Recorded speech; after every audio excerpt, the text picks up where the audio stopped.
Hi friends, welcome to Indian recipes. இன்றைக்கி நம்ம ரொம்ப சுவையான மொறுமொறுப்பான எல்லாருக்கும் ரொம்ப பிடிச்ச ஓமப்பொடி எப்படி செய்யுதுன்னு பார்க்க போகிறோம். இது வந்து பார்த்திங்கன்னா பிடிக்காதுன்னு சொல்கிறவங்களே இருக்க முடியாது. ஒரு வகையில் இது மிக்சர் மாதிரி இருக்கும். ஆனால் இது வந்து பிளெயினாக கடலை எதுவும் போடாமல் பிளெயினாக இருக்கும். ஸோ இது எல்லாருமே கடையில் சாப்பிட்ருப்போம். எல்லாருடைய ஃபேவரட்டாக இருக்கும். இது வீட்டில் செய்கிறது பார்த்திங்கன்னா ரொம்ப சுலபமாக செஞ்சிடலாம். ஸோ வாங்க ஃப்ரெண்ட்ஸ், இந்த ரெசிபி எப்படி செய்கிறதுன்னு வீடியோக்குள்ளே போய் பார்க்கலாம். இந்த ரெசிபி செய்கிறதுக்கு ஒரு கப் அளவுக்கு கடலை மாவு எடுத்துக்கோங்க. எந்த கப்பில் அளக்குறீங்களோ அதே கப்பால் எல்லா பொருட்களுமே வந்து அளந்துக்கோங்க. அரை கப் அளவுக்கு அரிசி மாவு சேர்த்துக்கோங்க. ஒரு அரை ஸ்பூன் அளவுக்கு உப்பு சேர்த்துக்கலாம். அரை ஸ்பூன் அளவுக்கு பேக்கிங் சோடா சேர்த்துக்கலாம். உங்களுக்கு பேக்கிங் சோடா வேணாம் அப்படின்னா அவாய்ட் பண்ணிடுங்க. அதுக்கப்புறமா 2 ஸ்பூன் அளவுக்கு நெய் சேர்த்துக்கோங்க. அடுத்தது ஓமத்தை ஊற வச்சுருந்த தண்ணியை வந்து சேர்க்குறேன். நான் வந்து 1 ஸ்பூன் அளவுக்கு ஓமத்தை 2 ஸ்பூன் அளவு தண்ணியில் வந்து ஊற வச்சுருந்தேன். அந்த ஓமத்தை இருத்துட்டு அந்த தண்ணியை மட்டும் சேர்த்துருக்கேன். சேர்த்துட்டு இப்போ இது எல்லாத்தையும் சேர்த்து நல்லா மிக்ஸ் பண்ணி விட்டுருங்க. தேவையான அளவு வெதுவெதுப்பான தண்ணி சேர்த்து இதை வந்து நல்லா சப்பாத்தி மாவு பதத்துக்கு நல்லா பிசைஞ்சிக்கிறலாம்.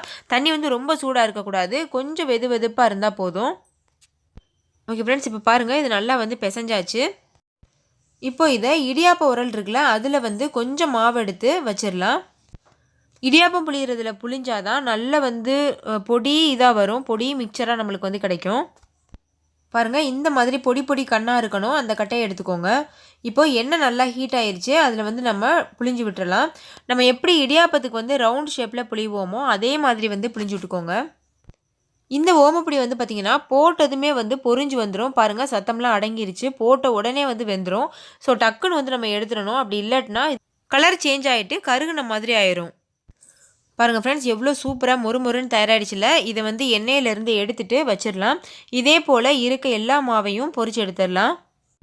பாருங்கள் ஃப்ரெண்ட்ஸ், நம்மளோட சுவையான ஓமப்பொடி வந்து தயாராகிடுச்சு. இதே மாதிரி நீங்களும் வீட்டில் செஞ்சு பாருங்கள். நான் மேலாப்பில் கொஞ்சம் போல் கருவேப்பிலையை வந்து வதக்கி அதை ஆட் பண்ணியிருக்கேன். இந்த கருவேப்பிலை வந்து பார்த்திங்கன்னா கொஞ்சம் நல்ல ஒரு ஃப்ளேவர் கொடுக்கும், அதுக்காக வந்து ஆட் பண்ணியிருக்கேன்.